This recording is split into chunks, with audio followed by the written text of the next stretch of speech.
મહાધર્મ અને હિન્દુમાં પીર થઈને પૂજાણા ભગવાન રામદેવજી મહારાજ.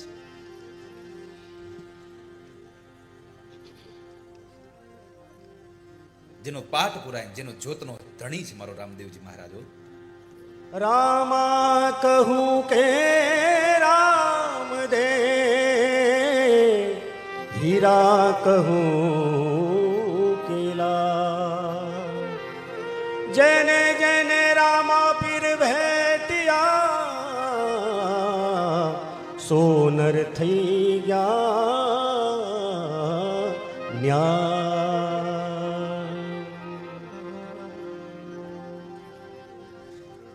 એની હાજરીમાં પધરાવેલું અહીંયા રામદેવજી મહારાજની એ પ્રતિમા.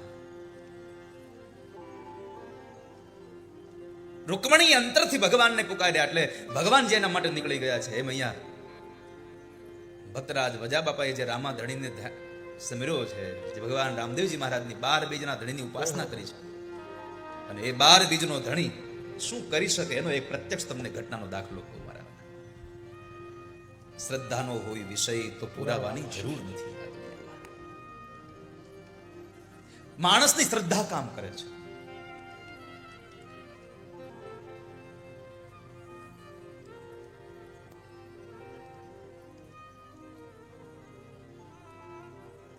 માલદે રૂપાદેનો પ્રસંગ છે.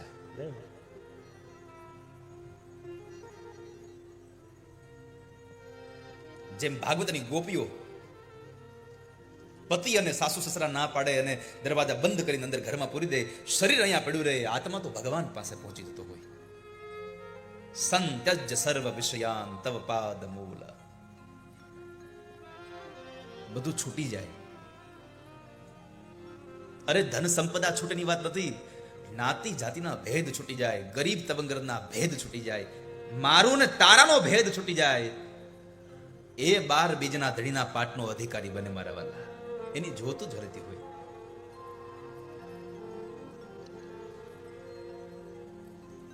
માલદે કરીને એક રાજા હતો, એને 2 રાણીઓ હતી, રૂપાદે અને ચંદ્રાવલી.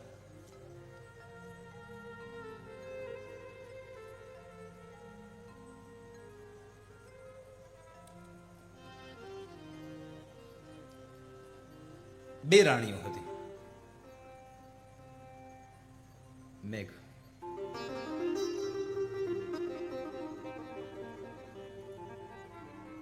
વિલંબિત સાથે.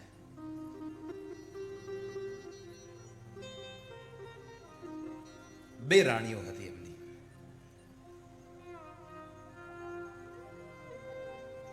ચંદ્રાવલી મોટી છે અને રૂપાદે નાના છે.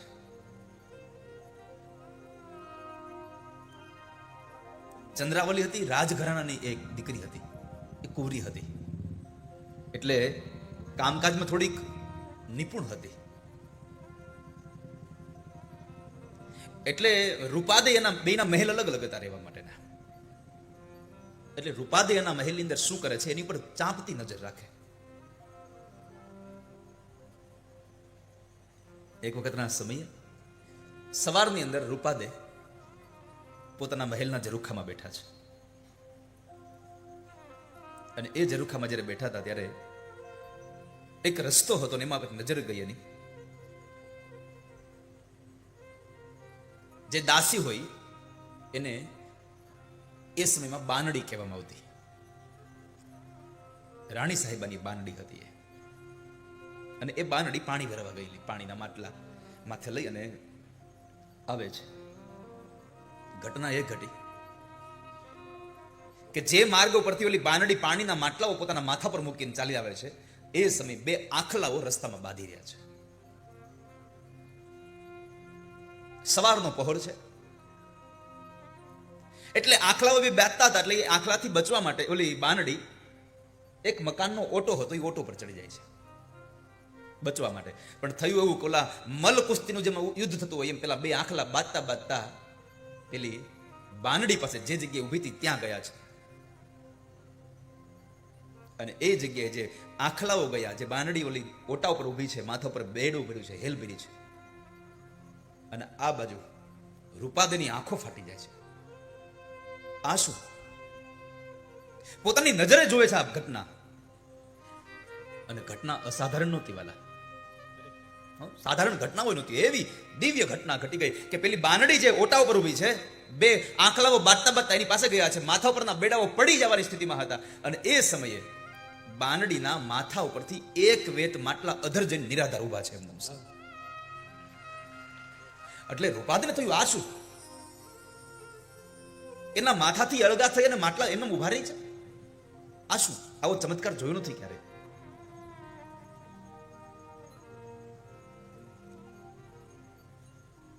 બાનડી આવે છે, બેડું ફરી એના માથા ઉપર આવી ગયું દાસીના.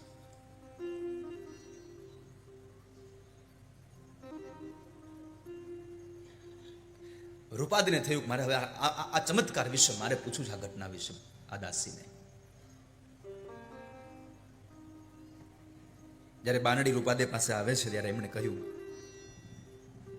સવારનો જ થયેલો એ પ્રસંગ હતો, એ ઘટના હતી, એને કહીને કહ્યું કે બાનડી આવું થયું કેમ? વાત સાંભળીને તો બાનડીને એવું થયું કે આવું થતું છે, પણ પછી થયું કે ના, કદાચ અમારા ગુરુની કૃપા હોય મારા ઉપર, આ કદાચ મારું નહીં, મારા ગુરુની જ કૃપા હશે મારા ઉપર, મારા સમર્થ ગુરુ એને મને ધ્યાનમાં ઊંડી ઉતારી હશે, તો કદાચ આ ઘટના ઘટી હોય. ગુરુ મહારાજની યાદ આવી અને બાનડીની આંખોમાંથી આંસુઓની ધારા વહી ગઈ છે. એટલે રૂપાદેથી ન રહેવાય. એટલે રૂપાદે કહ્યું કે દાસી, તારે ન કહેવું હોય તો કાંઈ વાંધો, તું રડીશ નહીં, તારે તારા ચમત્કારની વાત ન કરવી હોય તો કાંઈ વાંધો નથી, મને મારે નથી જાણવું, પણ તું રડવાનું છોડ દે.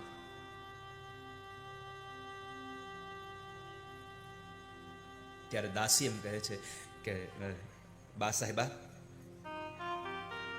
મારી આંખમાંથી એ દુઃખના આંસુ નથી, આ મારી આંખ હવે હરખના આંસુડા રડે છે કે મારા ગુરુની અસમ કૃપા મારા ઉપર થઈ. આજ તમે મને એનું ઉદાહરણ આપ્યું, તમે મને પ્રત્યક્ષ કરાવ્યું, અને આ ઘટના ઘટી હશે એનું એકમાત્ર કારણ હશે મારા ગુરુના પ્રતાપે વહેલી સવાર હતી, એટલે હું સવારમાં ભગવાનના નામમાં ધ્યાનમાં હશ, કદાચ હું ભગવાનના ધ્યાનમાં બેઠી હશે, એ ભગવાનના ધ્યાનમાં મારું મન લાગી ગયું હશે, એટલે કદાચ મારા ગુરુને અસીમ કૃપાથી ભગવાને મારી આ રક્ષા કરી હશે. મારું ધ્યાન ધર્મમાં હતું, ધર્મમાં હતું એટલું બતાવ્યું. અને એ સમય રૂપાદે કહ્યું કે બાંડી, તું કામ કરને, આ ધર્મ શું છે મને બતાવ ને, મારે ધર્મ સ્વીકારવો છે. બાંડી કહે છે, અરે રાણી સાહેબા શું કહો છો? બા સાહેબા, આ ધર્મ તમે સ્વીકારી શકશો ધર્મ? આને ધર્મ નથી કહેવાતું, આને મહાધર્મ કહેવાય છે, આને મહાધર્મ તરીકે ઓળખો છો. અને આ ધર્મમાં રાણી સાહેબા નાત જાતનો કોઈ ભેદ ન હોય. અમારે તો ગમે ત્યાં પાઠ પુરાય, જ્યાં જ્યોત જલતી હોય ત્યાં અમારે જવાનું હોય, જ્યાં થતું હોય ત્યાં અમારે જવાનું હોય. બધું છોડીને જઈ શકાય ને તો થાય, પણ હવે તમે બા સાહેબા, તમે કઈ રાણીપણું છોડી નહીં શકો આમાં. અરે ક્યારેક તો અમારે ગમે તેની ઘરે પ્રસાદે લેવાનો હોય, તમારથી બનશે? અને રૂપાદે કહ્યું કે તારો ઓલો માટલાનો જે ચમત્કાર જોયો છે ને, પછી મારા મનમાં એક ગાંઠ વળી ગઈ છે કે તું બતાવી ધર્મમાં જે કરવું પડે કરવા હું તૈયાર છું, પણ મને એકવાર આ ધર્મનો મને સ્પર્શ કરાવી દે. તું જે કહે કરવા તૈયાર છું, પણ તું જલ્દી મને હવે આ ધર્મ બતાવ. ધર્મને પાળવા માટે, ધર્મને અધિકાર માટે અધિકારી છે રૂપાદે, પણ છતાં પણ બાનડીએ એક કસોટી કરી છે.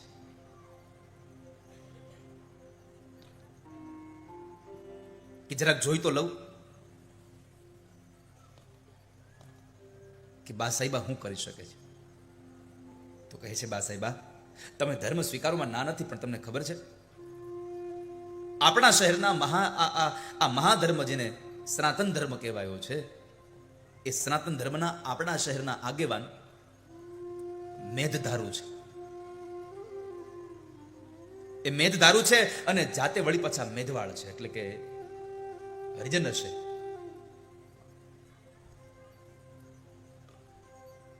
પણ આ તો સનાતન ધર્મ છે.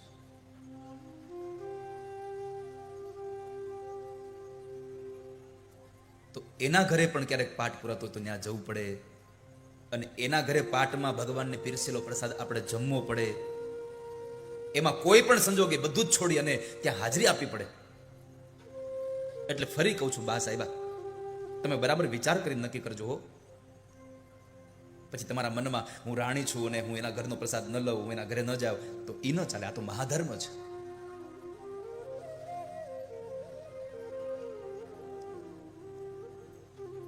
પણ રૂપાદે કહ્યું કે તું જે કહે તે કરે, તું એકવાર મને આ મહાધર્મને સ્પર્શ કરાવી દે, મને તારા ગુરુને મેળવી દે. તો કહે છે કે રાહ જુઓ, મારા ગુરુ પધારશે એટલે હું મારા ગુરુ પાસે તમને લઈ જઈશ. અને મારા ગુરુ છે ઉગમસિંહ દાદા. એટલે મને તમારી ચિંતા થાય છે. એટલે બીજું કઈ નથી, મને તમારી ચિંતા થાય છે. પછી તો તમારી જેવી ઈચ્છા. માલદેને રૂપાદેના રોજના સમાચાર કાળી માટે મળતા હતા. અને માલદે રૂપાદેને ભોળી રાણી તરીકે એને ઓળખતા હતા કે મારી રૂપાદે ભોળી છે એકદમ. પણ જ્યારથી આ ચંદ્રાવલીએ એના કાનની અંદર બંભેરણી કરી છે, ત્યારથી જે રૂપાદે જે કઈ કામ કરે એમાં દોષ જ દેખાવાનું ચાલુ થઈ ગયા. જે કામ કરે એમાં દોષ દેખાય, જે કામ કરે એમાં દોષ દેખાય.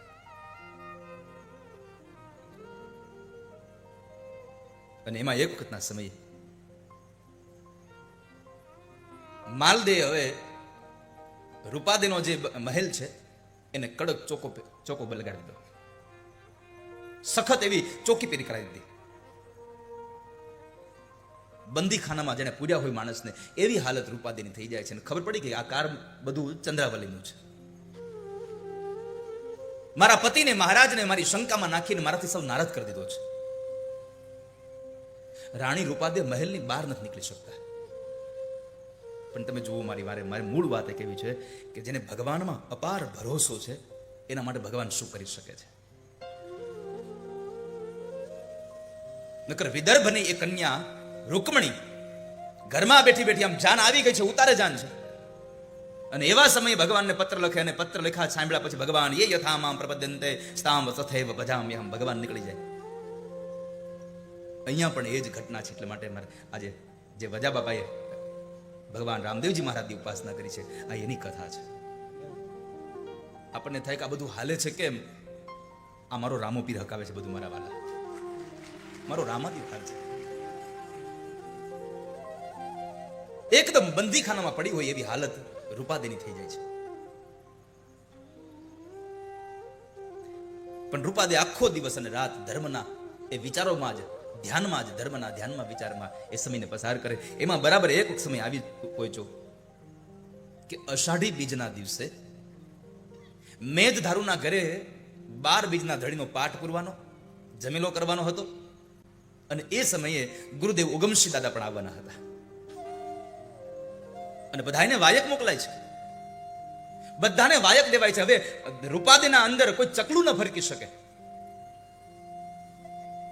એવો ચોકી પહેરો. હવે અંદર કોઈ જઈ ન શકે. એટલે એ સમયે ઓલા મેઘદારો એ ભગવા કપડાને પહેરી અને બજારમાં નીકળે છે. અને બજારમાં નીકળી અને ગીત ગાતા ગાતા રૂપાદેને આમંત્રણ આપે છે, રૂપાદેને વાયક મોકલે છે. વાયક આવ્યા રે ગુરુજીના દેશના, રૂપા રાણી જમલે પધારો. આજ ગુરુજીના દેશનો વાયક આવ્યો છે. હે રૂપાદે રાણી, તમે જમલે પધારજો.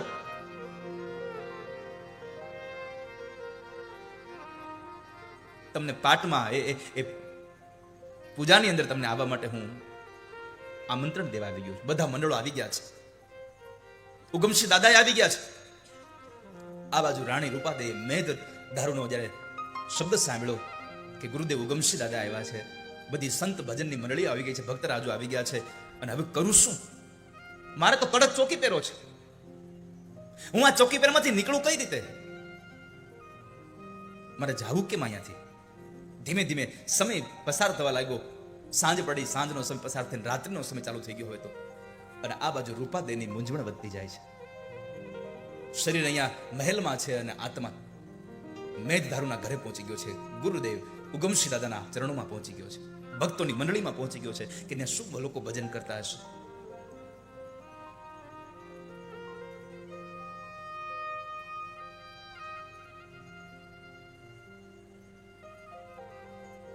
મેઘધારુ કહે છે કે આપણા ગુરુજી પાટે પધાર્યા છે, તમે સમજી અને શબ્દ ચાલો રે. અને પહેલાના સમયમાં સમજણ બહુ હતી વાલા, પહેલાના સમયમાં સમજણ બહુ હતી.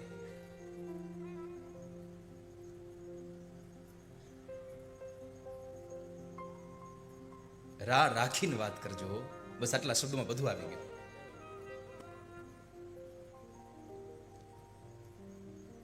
એક કાગળ લખો ને એમાં લખ્યું રા રાખીને વાત કરજો. દેવાયત બોદર એમ લખીએ કે જાઓ આ પત્ર મારા ઘરે આપી આવું અને નવગણને લઈ આવો, પણ રા રાખીને વાત કરજો આટલું કર્યું ને અહીંયા પત્ની સમજી જાય છે. રા નવગણને રાખી અને પોતાના દીકરાને આપી દે છે. અને મેં હંમેશા કહ્યું છે સંબંધો સમાધાનથી ટકે ને એમાં મજા નથી, સંબંધો સમજણથી ટકે એમાં બહુ મજા છે વાલા. સમજણ હોવી જોઈએ, સમાધાન નહીં.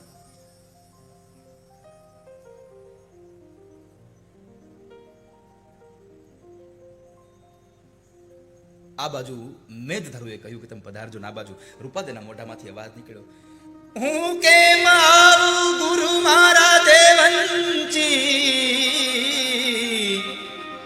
સુતો માલ દે જાગેજી.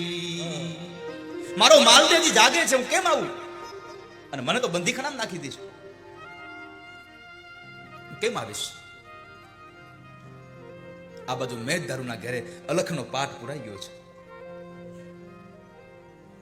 જ્યોતું પ્રગટી ગઈ છે અને એટલા લોકો આવી બધા ગત ગંગામાં સ્નાન કરી રહ્યા છે. ગત ગંગામાં સ્નાન કરી રહ્યા છે. આ બાજુ રાજમહેલમાં બેઠી બેઠી રૂપાદે ગુરુ મહારાજનું ધ્યાન કરે છે. અને પછી નક્કી કર્યું લાવ ગમે તેમ કરીને જાવું તો છે. અને પોતાના ઓરડાની અંદર ગયા છે અને પોતાના ઓરડાની અંદરથી એને 1.25 લાખ રૂપિયાની ઓઢણી કાઢીને માથે ઓઢણી વળી છે. નાકની અંદર 1 કરોડ રૂપિયાનો હીરો પહેર્યો છે એને, નથડી પહેરી, હાથમાં કંગન પહેર્યા, 16 શણગાર સજ્યો અને થાળ ભર્યો સજ મોતીડેથી. હાચા મોતીનો થાળ ભર્યો ભગવાન રામદેવજી મહારાજના પાઠને વધાવવા માટે. માથે વસ્ત્રને ઢાંકી દીધું, રેશમી કપડાને ઢાંક્યું છે. અને ચાલતા થાય એટલું નહીં, મોજડી પહેરી રે મોતીડે મઢી પગલા જા કમ જોડ થાય રે. મોતીડેથી મઢેલી એ મોજડીઓને પગમાં નાખી અને હાલતા થાય છે.